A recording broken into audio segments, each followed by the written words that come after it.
¿Sabías que existe una oración tan poderosa que cuando se pronuncia con fe hace temblar al enemigo y obliga a los demonios a huir? En Santiago 4:7, la palabra nos da una instrucción clara.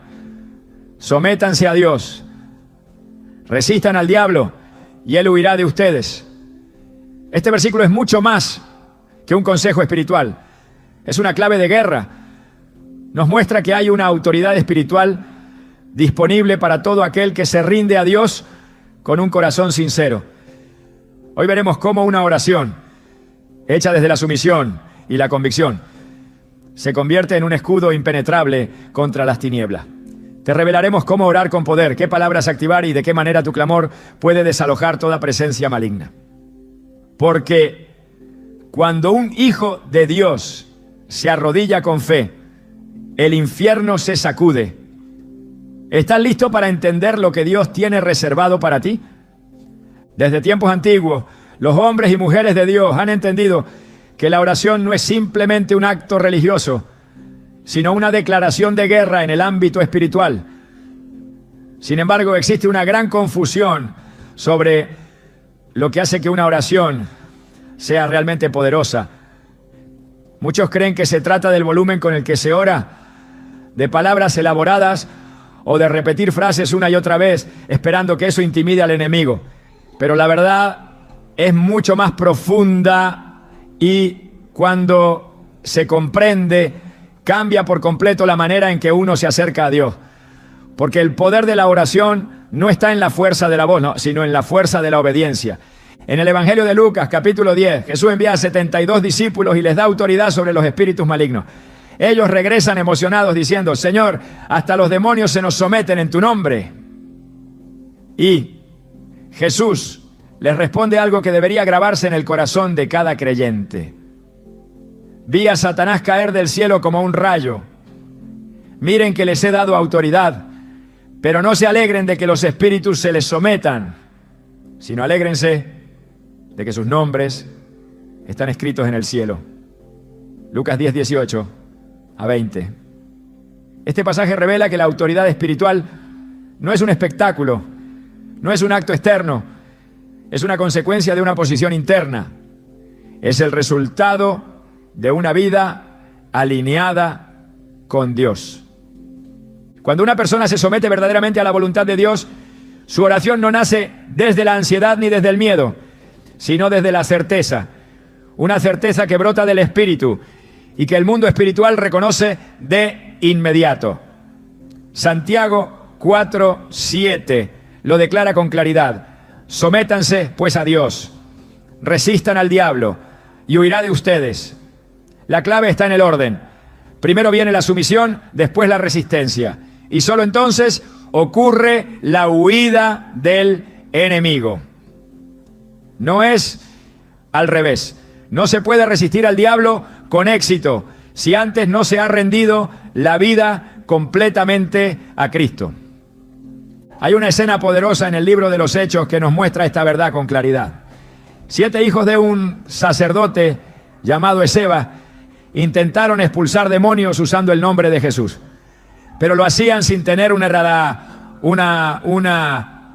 verdadera relación con él. Le decían a los espíritus: en el nombre de Jesús, a quien predica Pablo, les ordeno que salgan. Pero el espíritu maligno les respondió: que a Jesús lo conozco y sé quién es Pablo, pero ustedes, ¿quiénes son?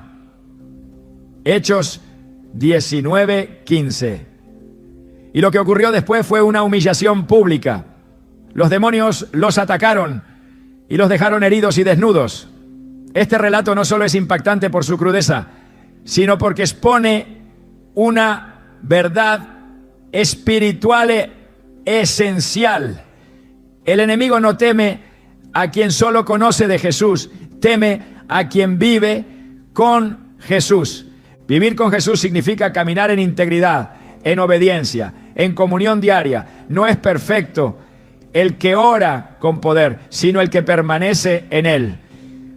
Juan 15:7 lo dice con una promesa condicional y clara.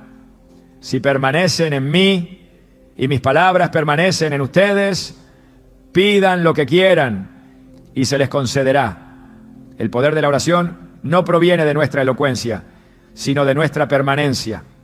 Cuando permanecemos en Cristo, su palabra se convierte en la raíz de nada de nuestras oraciones. Y eso es lo que las vuelve tan efectivas. Jesús mismo nos dio ejemplo de esto en cada momento de su ministerio.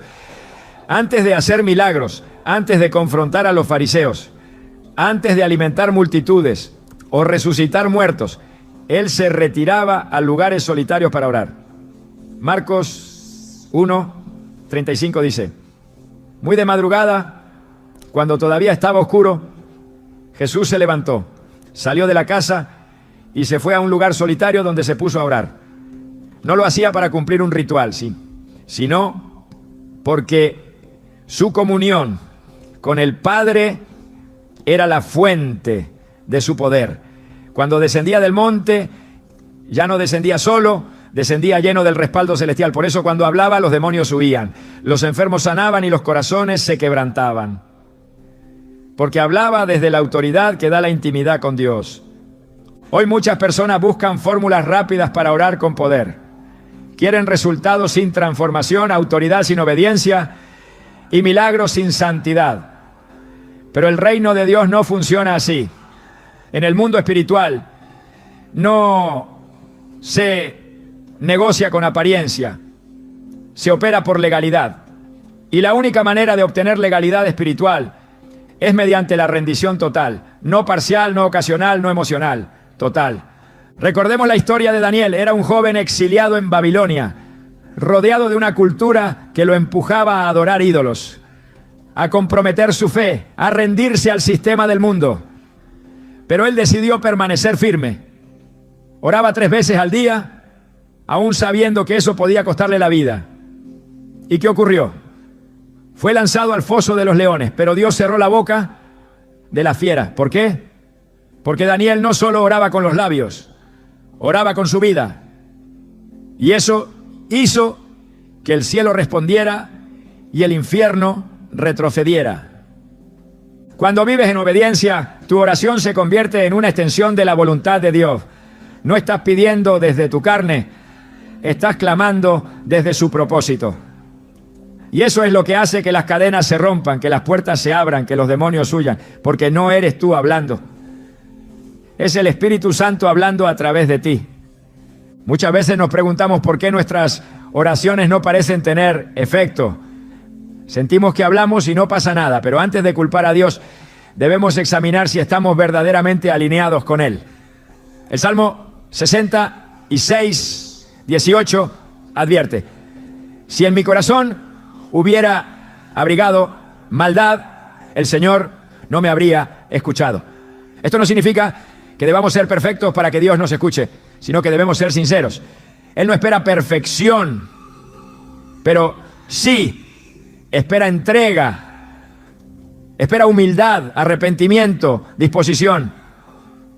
El enemigo no teme a un cristiano que sabe mucho, sino a uno que obedece mucho, a uno que ha aprendido a someter sus deseos, sus emociones y sus decisiones a la palabra de Dios. Porque cuando eso ocurre, cada oración que sale de su boca lleva un sello de autoridad que no se puede falsificar. Es como cuando un embajador habla en nombre de su nación. No habla por sí mismo, habla con respaldo. Así también cuando oras alineado con el cielo, tus palabras llevan el peso del trono de Dios. Job fue un hombre que conoció el dolor, la pérdida y la injusticia, pero nunca dejó de honrar a Dios. Su vida fue una batalla espiritual constante, aunque no siempre lo entendía. Pero al final su fidelidad fue recompensada. Dios no solo lo restauró, sino que le dio el doble de lo que había perdido. Y cuando oró por sus amigos, que lo habían juzgado erróneamente, el Señor escuchó su oración y los perdonó. ¿Por qué? Porque Job era un hombre que oraba desde un corazón limpio, desde una vida que no dependía de las circunstancias, sino de la fidelidad divina. La oración poderosa no nace de un corazón que exige, sino de uno que se rinde. No nace de quien quiere controlar a Dios, sino de quien se deja moldear por Él. Y esa es la gran diferencia entre una oración vacía y una oración que abre los cielos. El Salmo 34:15 lo afirma con ternura. Los ojos del Señor están sobre los justos y sus oídos atentos a su clamor. No dice que están sobre los ruidosos, ni sobre los perfectos, sino sobre los justos. Y la justicia, en términos bíblicos, no es autoperfección, es caminar en obediencia y fe. En el Nuevo Testamento encontramos a un centurión romano que se acercó a Jesús para pedirle que sanara a su siervo. Pero su fe era tan firme que le dijo: Señor, no soy digno de que entres bajo mi techo, pero tan solo di la palabra y mi siervo quedará sano. Mateo 8:8. Jesús quedó asombrado por esta fe y dijo: ni en Israel he hallado una fe como esta.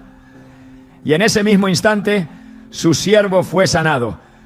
¿Qué tenía este hombre? No era judío, no era discípulo, no era sacerdote, pero entendía la autoridad. Sabía que cuando alguien está bajo autoridad, puede ejercer autoridad. Por eso su oración, aunque breve, fue poderosa, porque venía de un corazón que reconocía el orden espiritual. Hoy esa misma autoridad está disponible para todo hijo e hija de Dios que decide rendirse por completo. No necesitas gritar para que el infierno te escuche. Necesitas obedecer para que el cielo te respalde. Porque cuando el cielo te respalda, no importa cuán grande sea la batalla, ya tienes la victoria asegurada. La autoridad espiritual es como una luz encendida en medio de la oscuridad. Los demonios no huyen del sonido, huyen de la luz. Y esa luz es Cristo en ti. Cuando oras, no estás simplemente diciendo palabras. Estás activando la presencia del Espíritu Santo. Estás liberando poder desde lo alto. Estás trayendo el reino de Dios a la tierra. Y eso es lo que hace que los demonios huyan. Desde el principio de la creación, la palabra ha sido el instrumento con el que Dios trajo existencia al universo. Y dijo Dios: sea la luz, y fue la luz. Génesis 1:3. En esta afirmación se revela una verdad profunda. La palabra hablada, cuando nace de la autoridad divina, tiene el poder de transformar, liberar y confrontar todo lo que se opone a su voluntad. Este principio sigue siendo tan vigente hoy como lo fue en el inicio. Y es por eso que existen palabras que cuando son pronunciadas desde la fe y la alineación espiritual provocan reacciones inmediatas en el reino de las tinieblas. Palabras que el enemigo no soporta escuchar porque cada una de ellas le recuerda su derrota, su límite y su condena. En Apocalipsis 12:11 se nos entrega una clave que abre esta realidad espiritual. Y ellos le han vencido por medio de la sangre del Cordero y de la palabra del testimonio de ellos. El poder para vencer al enemigo no proviene de estrategias humanas, sino de dos elementos que actúan juntos: la sangre de Cristo y la palabra declarada con fe. La sangre establece la cobertura espiritual, pero es la palabra lo que activa esa cobertura en el terreno de batalla. Es cuando el creyente abre su boca, sabiendo quién es en Cristo y qué autoridad tiene, que la atmósfera espiritual cambia y los demonios retroceden. Jesús, durante su enfrentamiento directo con Satanás en el desierto, no apeló al razonamiento ni a la emoción. Respondió con la palabra escrita. Escrito está fue su arma en cada ataque. Escrito está: no solo de pan vivirá el hombre, sino de toda palabra que sale de la boca de Dios. Mateo 4:4. Cada vez que el enemigo intentaba distorsionar la verdad, Jesús lo confrontaba con la Escritura. No la interpretaba, no la explicaba, simplemente la declaraba con convicción.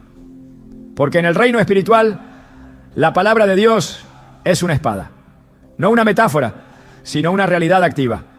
Hebreos 4:12 afirma: porque la palabra de Dios es viva y eficaz, y más cortante que toda espada de dos filos. Esta palabra no solo corta, también separa lo falso de lo verdadero, lo profano de lo santo, la oscuridad de la luz. El enemigo no soporta escuchar palabras que están respaldadas por la verdad eterna de Dios, no porque sean sonidos, sino porque llevan autoridad. No es la forma, es la fuente. Cuando un creyente proclama con fe, la sangre de Cristo tiene poder, esa frase, aunque sencilla, tiene un efecto devastador en el ámbito espiritual, porque declara que el sacrificio de Jesús sigue vigente, que la victoria de la cruz es presente y que el poder del pecado ha sido roto. La sangre no es solo símbolo de redención, es instrumento de cobertura. En el Antiguo Testamento, la sangre del Cordero en los dinteles de las casas marcaba protección contra el juicio. Hoy, la sangre del Cordero de Dios es un escudo contra toda obra de las tinieblas. Otra expresión que el enemigo no soporta es en el nombre de Jesús. Esta no es una frase de cierre para las oraciones, es un estandarte de autoridad legal. Hechos 4:12 declara, y en ningún otro hay salvación, porque no hay otro nombre bajo el cielo dado a los hombres en que podamos ser salvos. Este nombre no solo trae salvación, trae sujeción. Filipenses 2:10 lo confirma. Para que en el nombre de Jesús se doble toda rodilla de los que están en los cielos y en la tierra y debajo de la tierra. Cuando el nombre de Jesús es proclamado desde una vida consagrada, no hay demonio que pueda resistir. No porque lo diga un humano, sino porque lo respalda el cielo. Decir Jesucristo es el Señor es otra declaración intolerable para el enemigo. No es solo una frase devocional, es una proclamación de gobierno.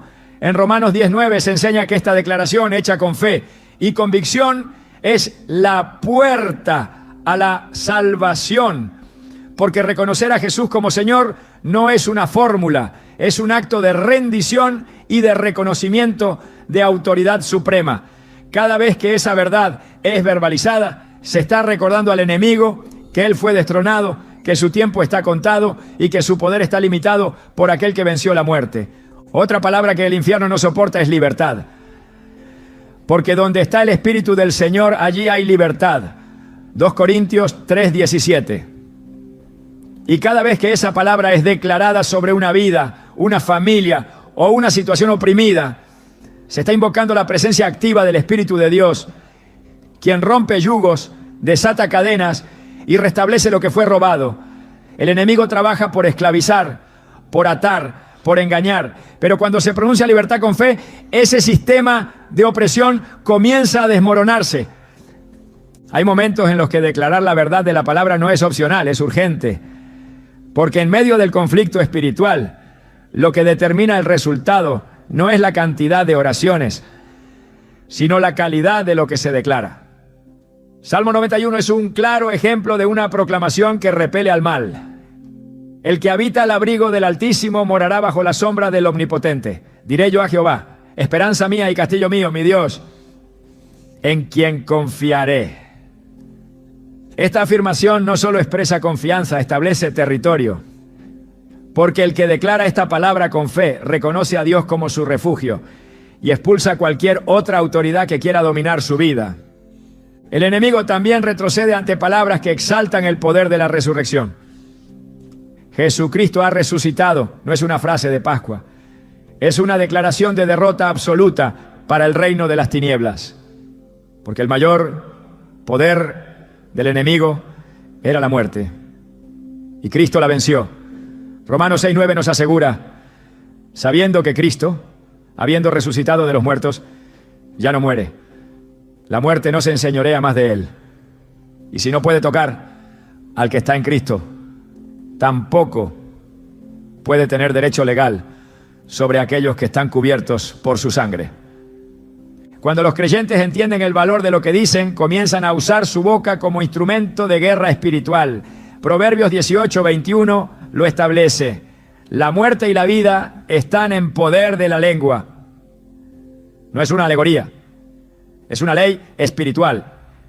Lo que se habla con fe tiene el poder de construir o destruir, de liberar o atar. Por eso, cada palabra que sale de los labios de un hijo de Dios debe estar alineada con las Escrituras. Porque solo la verdad tiene el el poder de hacer libres. Juan 8:32. Cuando el enemigo escucha una oración llena de palabra, fundamentada en la verdad, él sabe que no tiene lugar donde ocultarse. La luz expone, la verdad desnuda, la proclamación desmantela. No importa cuán densa sea la opresión. Una sola palabra dicha con autoridad puede cambiar la atmósfera. Así ocurrió cuando Jesús se acercó al sepulcro de Lázaro. No pronunció un discurso largo, no gritó al cielo, simplemente dijo: Lázaro, ven fuera.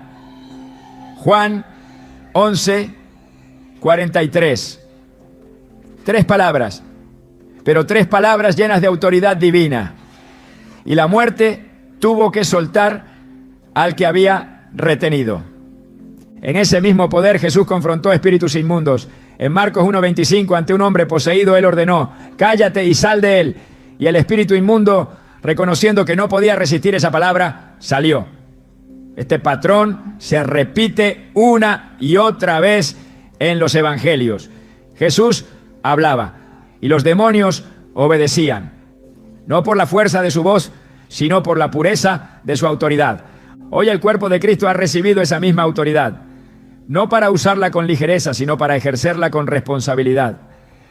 Cada palabra debe ser medida, cada declaración debe ser respaldada por la palabra.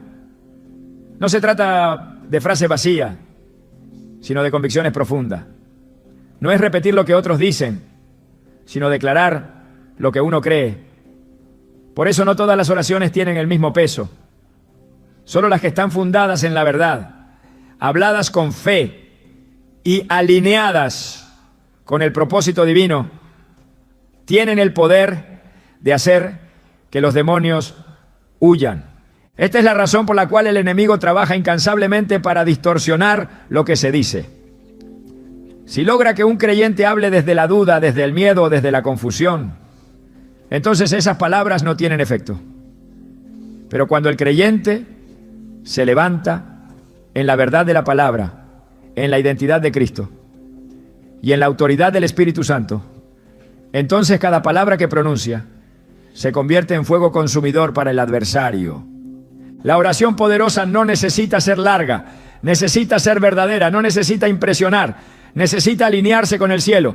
Y cuando esto ocurre, cuando las palabras correctas son pronunciadas por una vida consagrada, entonces no hay resistencia que pueda sostenerse. Porque el enemigo no resiste la verdad, no resiste la sangre, no resiste el nombre, no resiste la luz y no resiste una boca que proclama lo que Dios ya ha dicho. Hay una realidad espiritual que define el equilibrio de todo el universo invisible. La autoridad absoluta que reside en el nombre de Jesucristo. Este no es un nombre ordinario ni una designación teológica. Es una declaración de identidad, de victoria y de dominio eterno. En el ámbito espiritual, donde se libran batallas que los ojos naturales no pueden ver, el nombre de Jesús no solo representa quién es Él, sino que encarna el poder de su resurrección, la legalidad de su sacrificio y la majestad de su reinado. Por eso, cuando se ora invocando ese nombre con fe y reverencia, las estructuras del reino de las tinieblas tiemblan. Porque cada vez que ese nombre es pronunciado desde una vida consagrada, se reactivan los ecos de la cruz, el temblor del infierno derrotado y la autoridad celestial que Él mismo nos delegó. En Hechos 3, Pedro y Juan suben al templo y se encuentran con un hombre cojo de nacimiento. Él les pide limosna, pero Pedro, lleno del Espíritu, le responde con una frase que ha estremecido generaciones: no tengo plata ni oro, pero lo que tengo te doy. En el nombre de Jesucristo de Nazaret, levántate y anda. Hechos 3:6. En ese instante algo sobrenatural ocurrió. El hombre fue sanado, no por el gesto, no por la intención, sino por la autoridad que portaba esa declaración. Pedro no usó su propio nombre, ni apeló a una fórmula. Invocó el único nombre bajo el cual hay salvación, vida, poder y restauración. Y cuando ese nombre fue pronunciado, la enfermedad cedió su lugar a la sanidad. El estancamiento a la movilidad y el caos a la orden divina. Este suceso no fue un caso aislado ni una excepción en la historia de la Iglesia. Fue una manifestación de una verdad eterna. En Filipenses 2, 9 a 11 se revela el origen de esta autoridad incomparable. Por lo cual, Dios también le exaltó hasta lo sumo y le dio un nombre que es sobre todo nombre, para que en el nombre de Jesús se doble toda rodilla de los que están en los cielos y en la tierra y debajo de la tierra, y toda lengua confiese que Jesucristo es el Señor. El Padre le otorgó ese nombre como resultado de su obediencia total hasta la muerte, y al hacerlo estableció que todo ser creado, visible o invisible, debe reconocer la supremacía de ese nombre. No se trata de una etiqueta religiosa, sino de una señal de gobierno. El poder del nombre de Jesús no radica únicamente en su pronunciación, sino en la posición espiritual de quien lo proclama. No todos los que lo dicen tienen acceso a su autoridad. En el mundo espiritual, lo que determina el efecto no es solo el sonido, sino la legalidad con la que se emite. En Hechos 19, los hijos de Seba intentaron usar el nombre de Jesús como una fórmula mágica, sin tener comunión con él ni respaldo divino. El espíritu maligno los confrontó con una declaración contundente. A Jesús conozco y sé quién es Pablo, pero vosotros, ¿quiénes sois? Hechos 19, 15. La consecuencia fue inmediata. Fueron vencidos, heridos y avergonzados. Este episodio revela que el nombre de Jesús no puede ser usado con ligereza. Solo aquellos que han sido redimidos por su sangre, que viven bajo su señorío y que han sido autorizados por el Espíritu Santo, pueden ejercer esa autoridad con eficacia. Cuando se ora en el nombre de Jesús, no se está pidiendo por cortesía, se está activando una orden judicial en el tribunal del cielo. Cada oración respaldada por ese nombre se convierte en una demanda legal contra las tinieblas. Juan 14, 13. 14 lo confirma. Y todo lo que pidáis al Padre en mi nombre, lo haré, para que el Padre sea glorificado en el Hijo. Si algo pidáis en mi nombre, yo lo haré. No se trata de una licencia abierta para obtener deseos personales, sino de una invitación a orar conforme al corazón del Hijo, bajo la dirección del Padre. Y cuando eso ocurre, la intervención divina no es opcional, es inminente. El nombre de Jesús es también la llave que cierra puertas que no deben permanecer abiertas. Puertas de opresión, de pecado, de influencia demoníaca, de engaño y de maldición. En Marcos 16, 17 Jesús afirmó: y estas señales seguirán a los que creen, en mi nombre echarán fuera demonios. La liberación no es resultado de técnicas humanas, ni de rituales externos. Es el fruto de una declaración de autoridad emitida desde la posición que el nombre de Jesús otorga. Cuando ese nombre es invocado, los demonios no pueden resistir, porque reconocen que están siendo confrontados por la misma voz que los venció en la cruz. La cruz fue el lugar donde el nombre de Jesús fue exaltado por encima de toda acusación, de toda potestad y de toda maldición. Colosenses 2:15 declara que en ella despojó a los principados y a las potestades y los exhibió públicamente, triunfando sobre ellos en la cruz. Esa victoria no fue simbólica, fue absoluta. Por eso, cada vez que se ora en su nombre, se está recordando esa victoria y activando sus efectos. El enemigo sabe que no puede resistir la sangre, no puede resistir la palabra y no puede resistir el nombre. En el contexto espiritual hay puertas que deben ser abiertas para que la voluntad de Dios se establezca. El nombre de Jesús es la llave maestra. Abre caminos en medio del desierto, abre cárceles que han encerrado destinos, abre cielos sobre territorios estancados. En Hechos 16, Pablo y Silas, encarcelados por predicar el Evangelio, cantaban himnos y oraban, y de repente se produjo un terremoto que sacudió los cimientos de la prisión. Todas las puertas se abrieron y las cadenas se soltaron. No fue una coincidencia, fue una manifestación de la autoridad espiritual liberada en la alabanza y la oración. Porque cuando el nombre de Jesús es exaltado en medio de la adversidad, los muros ceden, los cerrojos se rompen y la libertad se establece. El nombre de Jesús no solo tiene poder para sanar, liberar y restaurar, también tiene poder para preservar. En Proverbios 18:10 se afirma: torre fuerte es el nombre de Jehová, a él correrá el justo y será levantado. Refugiarse en ese nombre es encontrar seguridad, cobertura y estabilidad. Es levantar un muro de protección alrededor del alma, de la familia, del hogar y de la comunidad. No hay fuerza del mal que pueda penetrar un territorio custodiado por la invocación sincera de ese nombre. Cuando se ora en su nombre se declara que Él es el Rey, el defensor, el pastor, el escudo, el estandarte y el vencedor.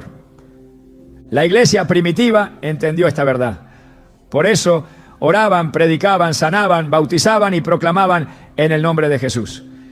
En medio de persecuciones, amenazas y cárceles no retrocedían, porque sabían que no operaban en su nombre, sino en el nombre que fue dado por encima de todo otro nombre. Y ese entendimiento les daba valor, confianza y poder. No confiaban en sí mismos, sino en el que había prometido estar con ellos hasta el fin.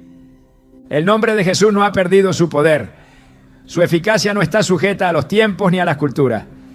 Es el mismo ayer, hoy y por los siglos.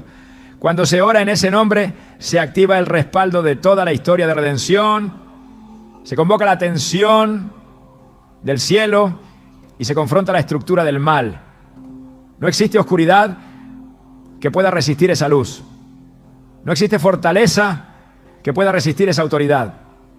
No existe plan del enemigo que pueda prevalecer ante la proclamación firme, santa y llena de fe del nombre de Jesús. En cada oración el creyente tiene la oportunidad de ejercer ese derecho espiritual. No como una fórmula, sino como un acto de fe. No como una costumbre, sino como una proclamación. Porque en ese nombre hay salvación, hay justicia, hay restauración, hay juicio y hay misericordia. Cada vez que ese nombre es invocado, el cielo se alinea y el infierno se estremece. Porque ese nombre no representa una idea, representa a una persona viva, glorificada, reinante y victoriosa. Y esa persona es Jesucristo, el Hijo de Dios. Por tanto, orar en su nombre no es una tradición litúrgica, es un arma poderosa, una llave espiritual, una declaración de alianza con el reino eterno. Cada palabra pronunciada bajo su autoridad se convierte en decreto divino. Cada súplica elevada bajo su cobertura se transforma en intervención sobrenatural. Y cada clamor emitido en su nombre, desde un corazón limpio y rendido, tiene el poder de cambiar destinos, romper cadenas y hacer que los demonios huyan. En el momento en que un hijo de Dios levanta una oración con fe, el cielo se moviliza. No hay distancia entre el clamor y la respuesta, porque la fe no depende del tiempo ni del espacio. La fe toca directamente el corazón de Dios y provoca una reacción inmediata en el ámbito espiritual. Es por eso que cuando se ora desde la certeza, no desde la duda, lo invisible empieza a tomar forma, lo imposible comienza a ceder y lo que parecía muerto se llena de vida. El infierno puede resistir muchas cosas, pero no puede resistir una oración pronunciada con fe, porque la fe es fuego, es espada, es decreto, es señal de que el reino de Dios está invadiendo la atmósfera. Hebreos 11:6 declara sin ambigüedad que sin fe es imposible agradar a Dios.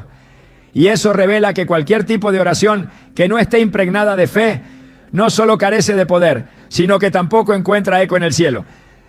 Pero cuando hay sí fe, cuando el corazón se alinea con la voluntad de Dios y se atreve a declarar su verdad sobre lo que los ojos naturales aún no ven, entonces ocurre una ruptura, una apertura. una intervención. Porque la fe no es solo creer que Dios puede hacerlo, es saber que ya está obrando, aunque aún no se manifieste en lo visible. Cuando Jesús caminó por la tierra, respondió una y otra vez a la fe más que a la necesidad. Había multitudes alrededor de él y muchos tenían dolencias, preguntas, crisis, pero no todos recibían respuesta. Marcos 5, 34 lo deja claro cuando Jesús le dice a una mujer que había tocado su manto con convicción: hija, tu fe te ha salvado. No fue el acto físico lo que produjo el milagro, fue la convicción interior. La fe activó el poder. La fe provocó que la virtud de Cristo se liberara. Y esa es la diferencia entre orar con fe y simplemente hablar desde la desesperación. La fe no es ruido, la fe es sustancia, es dirección, es el canal por el que fluye el poder de Dios. Cuando una oración nace desde la fe, el infierno reconoce que no está escuchando palabras humanas, reconoce que no puede interferir, que no tiene espacio, que debe retroceder, porque la fe da legalidad al cielo para intervenir. La fe abre camino donde no lo hay. La fe conecta con lo eterno. No hay demonio que resista la fe, porque fue precisamente la fe lo que venció al mundo. 1 Juan 5:4 lo dice sin rodeos. Esta es la victoria que ha vencido al mundo, nuestra fe. Y si la fe vence al mundo, también vence a todo lo que el mundo arrastra: pecado, opresión, enfermedad, oscuridad, maldición, desorden. Una de las mayores estrategias del enemigo es debilitar la fe del creyente, porque él sabe que sin fe la oración pierde filo. La boca se mueve, pero el espíritu no se activa. Por eso ataca la mente, lanza dudas, distorsiona promesas, empuja al desánimo, porque si puede tocar la fe, puede neutralizar la oración. Pero cuando el creyente se mantiene firme, cuando se aferra a la palabra y ora sin vacilar, entonces se convierte en una amenaza. La oración de fe no necesita gritar, no necesita convencer, solo necesita alinearse con lo que Dios ya ha dicho. Y esa alineación produce un efecto inquebrantable en los cielos y una reacción contundente en la tierra. En Santiago 5:15 se nos muestra que la oración de fe salvará al enfermo y el Señor lo levantará. Esta afirmación no es condicional, no dice quizás, no dice si es posible. La fe no negocia con la duda, la fe establece, la fe no pregunta si puede ser, la fe declara que ya es, porque la oración de fe se apoya en la certeza de que Dios no solo escucha, sino que responde. No porque el orador sea digno, sino porque la promesa es fiel. No por méritos, sino por pacto. Y ese pacto fue sellado con sangre. No hay argumento más fuerte. Cuando el cielo actúa, el infierno retrocede. La presencia de Dios es incompatible con las tinieblas. Donde llega su luz, el enemigo pierde lugar. Por eso cada oración pronunciada con fe desplaza la oscuridad. No, lo hace lentamente. Lo hace con autoridad, porque la fe no le pide permiso a la opresión.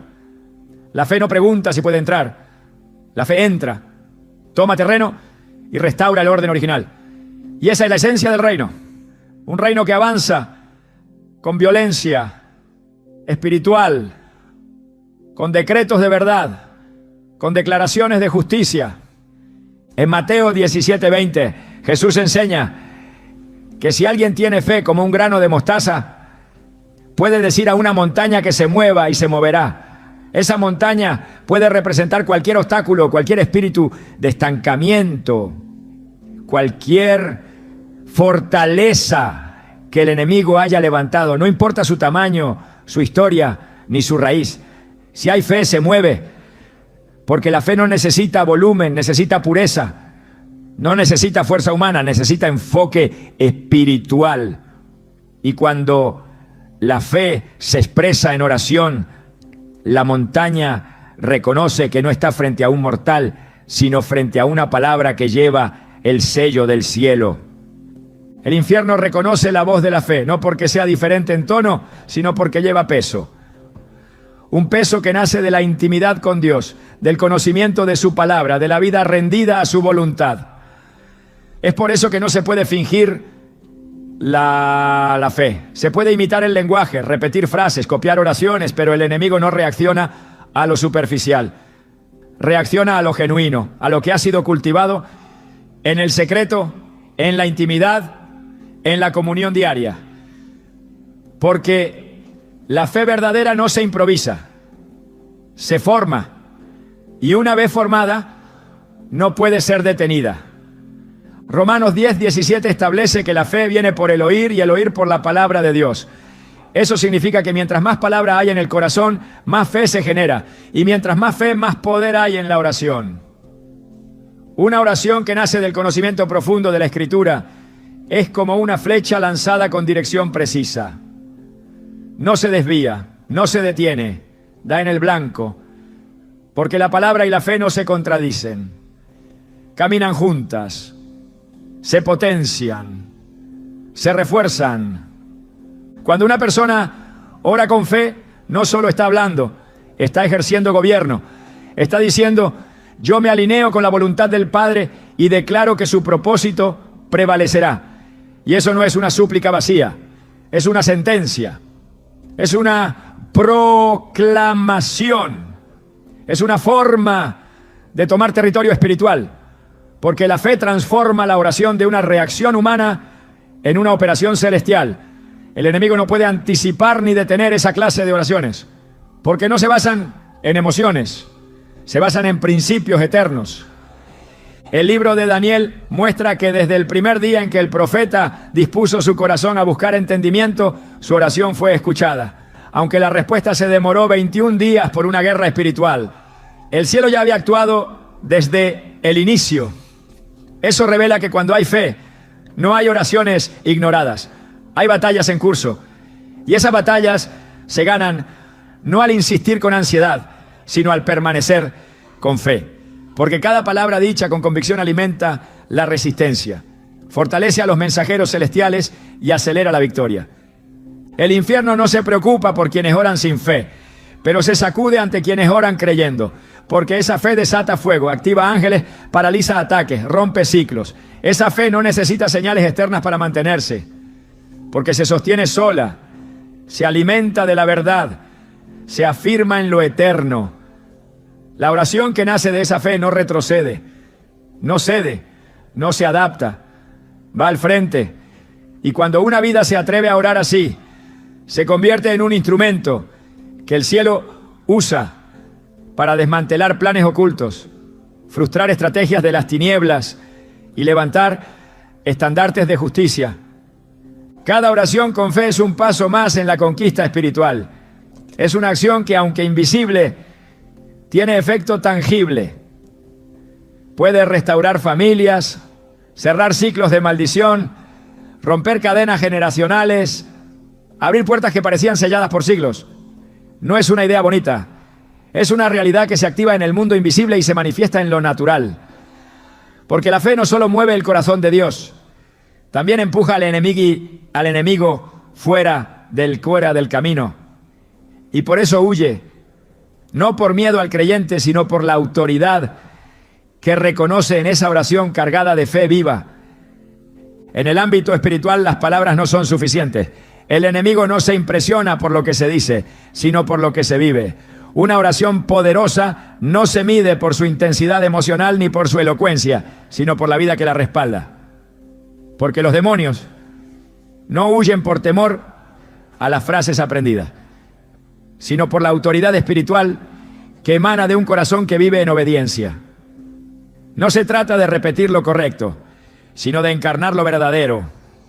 Y cuando lo que se ora coincide con lo que se vive, entonces la oración se convierte en fuego, porque el infierno no teme a la voz del creyente, sino a la presencia de Cristo, manifestada a través de una vida consagrada.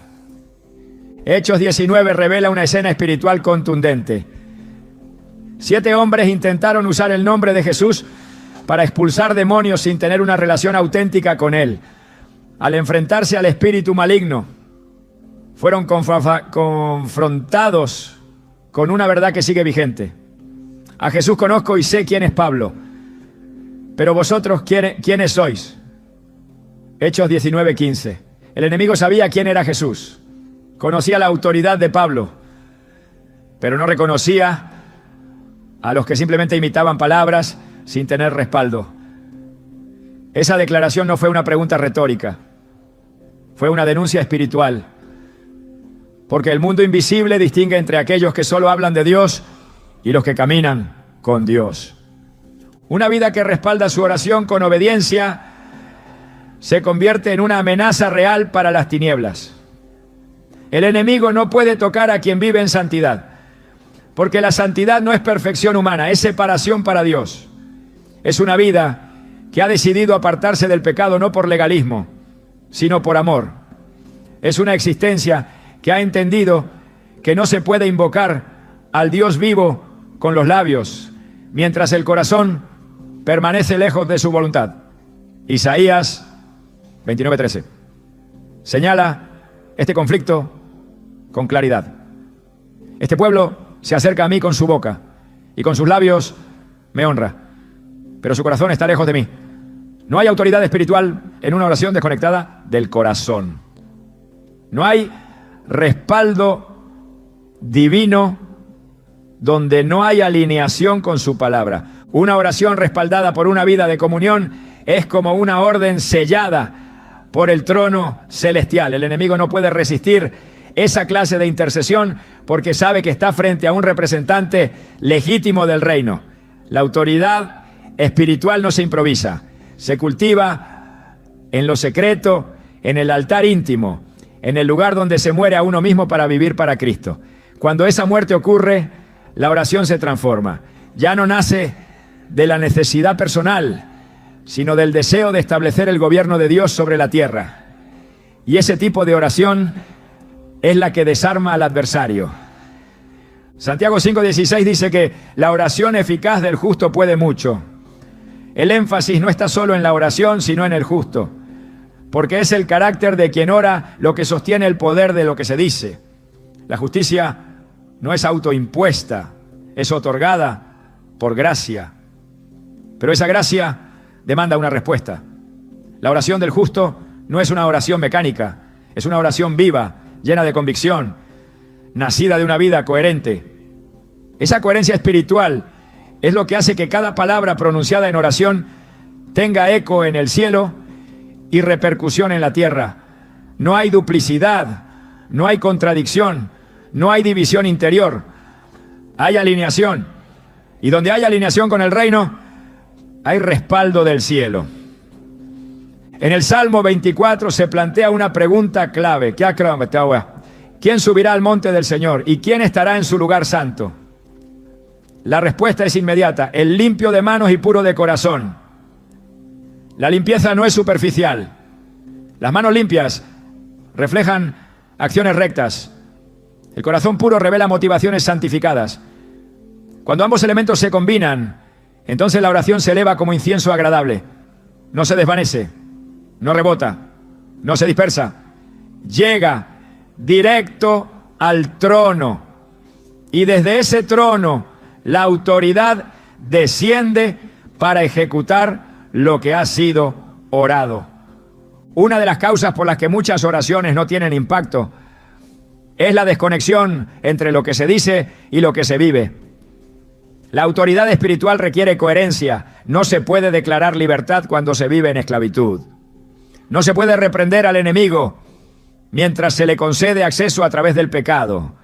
El apóstol Pedro exhorta a vivir de manera sobria y vigilante, porque el adversario anda como león rugiente, buscando a quien devorar.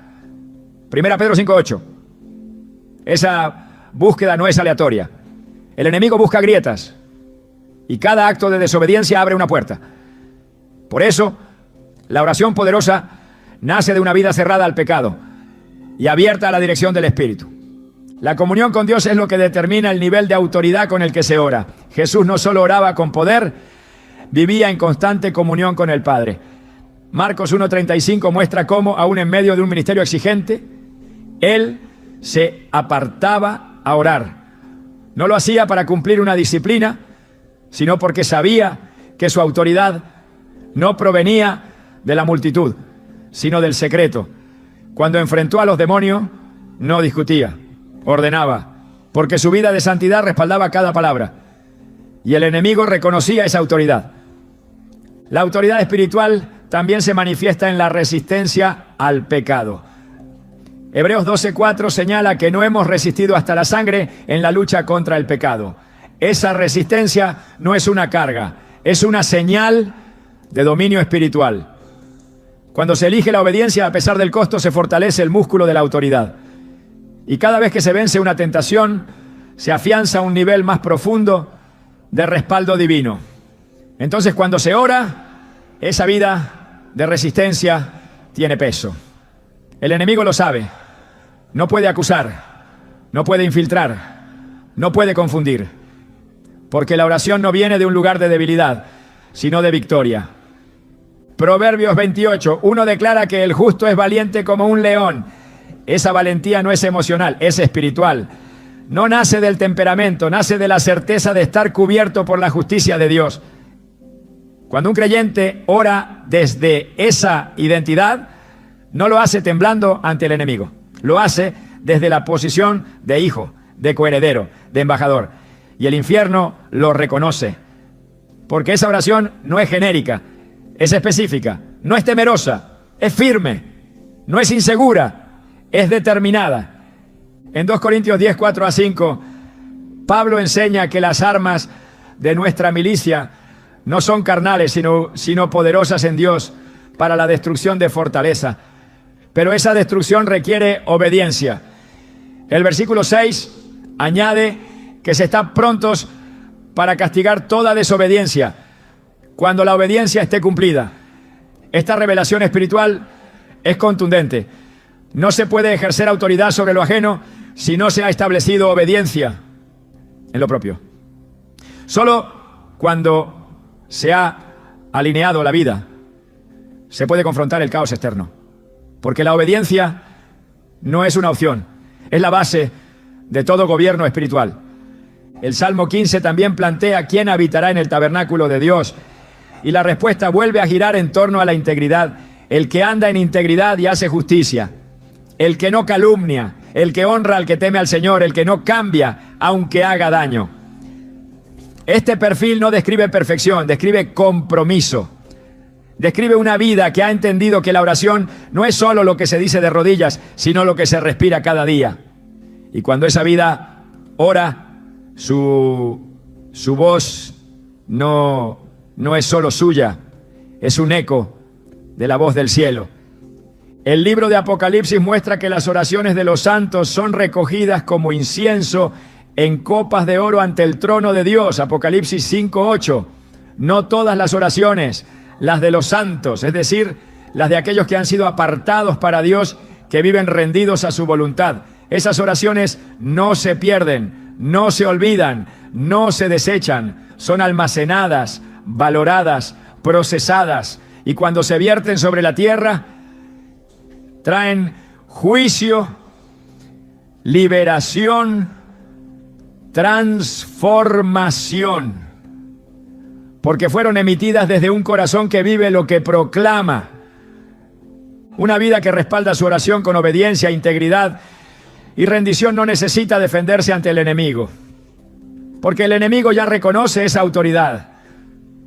La batalla espiritual no se gana con muchas palabras, sino con vidas consagradas, porque donde hay consagración hay respaldo, donde hay obediencia hay poder, donde hay coherencia hay impacto. Y cuando eso se junta con oración, el resultado es inevitable. El infierno huye. Cuando se entiende que el poder de la oración no depende de fórmulas externas, sino de la autoridad espiritual que la sustenta, surge una pregunta fundamental. ¿Cómo se ora de manera que el enemigo no solo escuche, sino huya? La respuesta no está en repetir lo que otros dicen, sino en comprender el orden espiritual que activa la intervención de Dios. Una oración que hace huir al enemigo no nace del temor, sino de la certeza. No brota de la desesperación, sino de la fe. Y no se construye con palabras vacías, sino con principios eternos que están vivos en la Escritura. Toda oración con autoridad comienza con el reconocimiento de quién es Dios. No es un simple acto de adoración, es un acto de gobierno. Es el momento en que el creyente se posiciona bajo la soberanía del Altísimo y reconoce que no entra en la batalla en sus propias fuerzas. Como dijo el salmista, tú eres mi refugio y mi fortaleza, mi Dios en quien confío. Salmo 91:2. Esta declaración no solo establece confianza, también establece jurisdicción. El enemigo no puede operar donde el territorio ha sido consagrado a Dios desde el principio de la oración. Luego, el corazón debe alinearse en pureza, no porque se busque perfección humana, sino porque Dios escucha desde la integridad. David lo entendía cuando clamaba, si en mi corazón hubiera abrigado maldad, el Señor no me habría escuchado. Salmo 66:18. Una oración que hace retroceder al adversario necesita ser elevada desde un corazón arrepentido, uno que se ha limpiado en la sangre del Cordero. No hay autoridad sin santidad. No hay fuego sin altar purificado. Por eso, antes de declarar, hay que rendirse. Antes de hablar al enemigo, hay que hablar con Dios en honestidad. La proclamación del nombre de Jesús no es un añadido ceremonial, es la llave que activa el respaldo celestial. No hay poder en la voz humana, hay poder en el nombre que está por encima de todo nombre. En mi nombre echarán fuera demonios, dijo el Señor en Marcos 16:17. Esa palabra no fue dada como un privilegio exclusivo de unos pocos, sino como herencia de todo el que cree. Pero el nombre no debe usarse como fórmula. Debe ser pronunciado desde la comunión. Cada vez que ese nombre es invocado desde una vida rendida, la atmósfera espiritual se reconfigura. Lo que estaba atado se afloja. Lo que estaba escondido se revela. Lo que oprimía se rompe. Toda oración de autoridad debe estar llena de palabra. No de argumentos humanos, sino de declaraciones que Dios ya ha emitido. Jesús nos enseñó en el desierto que la mejor respuesta al enemigo es, escrito está. Mateo 4:4. La palabra no solo informa, transforma, no solo declara, desarma. No hay resistencia demoníaca que pueda sostenerse ante un creyente que ora declarando escritura viva. Porque cada versículo que se proclama con fe es como una espada dirigida con precisión contra la oscuridad. Hebreos 4:12 lo confirma. La palabra de Dios es viva y eficaz y más cortante que toda espada de dos filos. Orar con la palabra no es recitar, es legislar en el Espíritu. Y todo esto debe culminar con fe, no como emoción pasajera, sino como una convicción profunda de que lo que se ha dicho será hecho. Jesús dijo, todo lo que pidáis orando, creed que lo recibiréis y os vendrá. Marcos 11:24. La fe es la firma que valida cada palabra pronunciada. La oración termina en fe, porque solo la fe conecta lo dicho en la tierra con la voluntad del cielo. Y cuando la fe está presente, el enemigo no puede resistir. Tiene que soltar, tiene que salir, tiene que huir. Esa es la estructura viva de una oración que no solo toca el cielo, sino que estremece el infierno. El poder de una oración no se mide por su duración, ni por su forma externa, sino por el lugar desde donde nace y el reino al que responde. Y cuando una oración nace en lo secreto, pero tiene eco en el cielo, su impacto no solo toca lo visible, sino que transforma lo invisible. No se trata solo de hacer huir al enemigo, se trata de establecer presencia divina en donde antes reinaba el caos. Porque lo verdaderamente poderoso no es hacer retroceder a las tinieblas, sino provocar que la luz permanezca. Ahí está la victoria más profunda.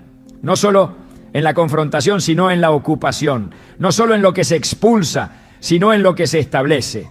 Dios no busca voces que repitan lo que otros oran. busca corazones dispuestos a ser portadores de su voluntad en la tierra, porque una oración que estremece el infierno también debe conmover el cielo. No hay autoridad sin comunión, no hay gobierno espiritual sin intimidad, y no hay oración que permanezca sin una vida que la sustente. Por eso lo que hoy fue revelado no es una fórmula para vencer, es una invitación a vivir en una dimensión donde la oración deja de ser un recurso de emergencia y se convierte en un estilo de vida, un altar que no se apaga, un fuego que no cesa, una rendición que no fluctúa. Cuando los demonios huyen ante una oración, no huyen de la persona, huyen del reino que esa persona representa. Huyen de la imagen del Cristo viviente reflejada en palabras que llevan su carácter, su autoridad y su gloria. Y si eso ocurre, no es para admirar la huida, sino para comprender que ha llegado el momento de llenar el lugar vacío con lo eterno. Porque una casa liberada que no se llena con presencia, sabiduría y verdad, se convierte en un blanco fácil para que las tinieblas regresen con más fuerza. Esta oración no es poderosa por lo que logra externamente, sino por lo que transforma internamente. Porque una vez que alguien entiende el poder que Dios ha depositado en su boca, cuando ésta se rinde a Él, ya no ora como antes, ya no calla como antes, ya no vive como antes. Y ese cambio no es temporal, es una transformación irreversible que deja huella, que levanta atmósferas, que despierta territorios y que reconstruye lo que parecía perdido. Si esa es la oración que habita en ti, no necesitas temer al enemigo. Él ya sabe quién eres, no por tu nombre natural, sino por el sello del cielo que llevas. Y si aún no lo sabes, estás a tiempo de comenzar. Porque la oración que hace huir al enemigo no es patrimonio de unos pocos. Es herencia para todo aquel que ha decidido vivir bajo el gobierno del Rey. Y una vez que lo hace, nada vuelve a ser igual.